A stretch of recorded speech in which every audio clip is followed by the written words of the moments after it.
For me, mental health has been, it's taken me a long time to learn to pay attention to it. And I think that's maybe a little bit common in academics. I know there's a lot of talk about work-life balance, and that's never kind of worked for me, that way of talking, partially because I love my work. And also some of the things I do for pleasure very much overlap what I do, like reading, talking to interesting people about interesting ideas. All of that's very exciting. And so I like to do it all the time. And so then, of course, I think what my issue has been is that I will do it all the time. And so it's taken me a long time to come at the idea that I've got to step outside of some of these roles and do something completely different. And so I do have hobbies. They're not terribly exciting, but one of the things I love to do is to cook things. So I'm keen on that.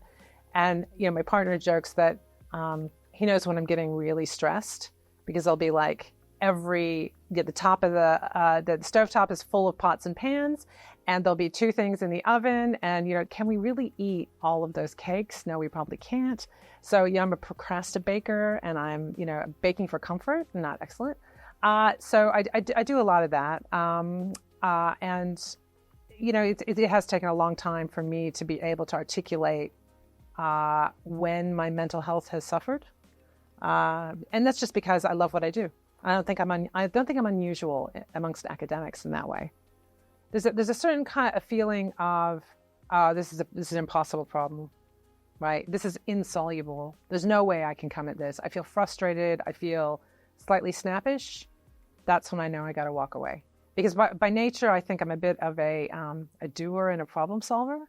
And so when I get to the place where I feel I can't do and I can't problem solve, then that's a sign to me that it's time to just take a little bit of a break. And for me, taking a break, it can be a weekend. Actually taking the weekend it can be important, or it can be making plans, to take some time off and time away, which I do. But it can also mean, actually I'm just going to down tools tonight and not do, the 3rd shift of work, or I'm not going to, set myself this extra task. So that's, when I feel snappish and things are impossible, that's the time to step away. I've got my my app, I've got my Headspace.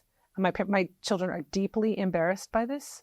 They say that this is so Gen X of me that they can't even believe it. But I do use Headspace because I think, some breathing, it's 15 minutes of meditation where you're just kind of outside yourself for just a little bit. That also contributes to stamina, and I certainly take advantage of it.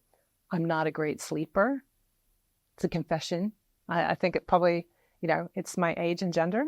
I think there are a lot of women, and there's a lot of talk right now about what it's like to be in the perimenopause or menopausal, and you can't sleep.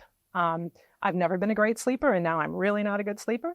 And so, again, that's a question that also feeds into my calculus of how I'm going to have stamina, because I know if I have 2 or 3 nights a week where I'm not sleeping well, that's not great. But I've kind of worked through that. And part of that is the deeply embarrassing Headspace app. I like the boring stories that they tell, that, it causes you to step away, not ruminate, because a lot of things happen in a day. So you step away, you don't ruminate about those things. Stamina is really important in leadership. It's one of those things I don't think people talk enough about. Just being there, showing up, and that takes a toll. So you got to be able to also step away. One of my colleagues with some students did a little bit of work looking at what happens, for example, when women are on YouTube. So these are female scientists, okay, and they're demonstrating, a bit of science, right? There's a ton of good demonstrations online. So, but if you're a woman and you're just doing a basic science demonstration, you can expect that, say on YouTube, the comments below are going to be pretty foul.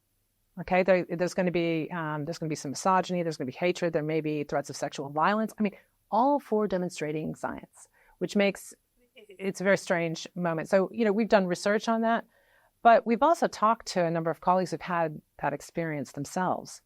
So that's fairly shocking, and it's very hard to disrupt, right? because it's anonymous. And what do we know about bullying? Well, it thrives in anonymity.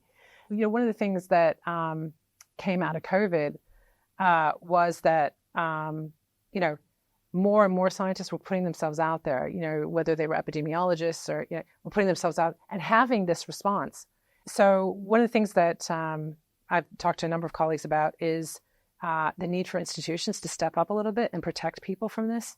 Now, they can't, we can't do everything, right? If you're out there as a public figure, you're going to have to cop a bit of it. That's not very nice. But institutions need to step forward because we've been media training scientists for 20 years, right? I could go on about this, why we're doing this. Some good reasons, and sometimes I wonder. But, we've been doing this for 20 years, but nobody ever talks about what happens when the camera goes off. So I think, one issue is that everybody's carrying something.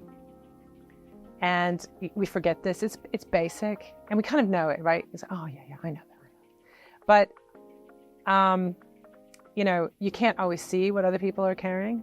And respecting another person's point of view, but also, respecting they may not be having the best day, right? And the forgiveness that comes with that is just super important to me.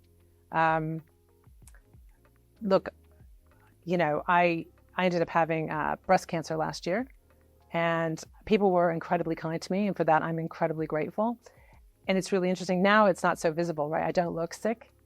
But there are days, I'm carrying stuff with me that's not I may not be at the top of my game. And I'm always appreciative to that one person, who says, oh, how are you really going, Joan? And I can say, oh, actually, and it's that moment of realness. And we have a great workplace at the university where we can be that way with each other. We can be there for each other, just to say, wait, really, how are you, actually?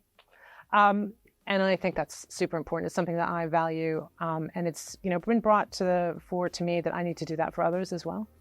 And so that's something that's always not very far from my mind these days.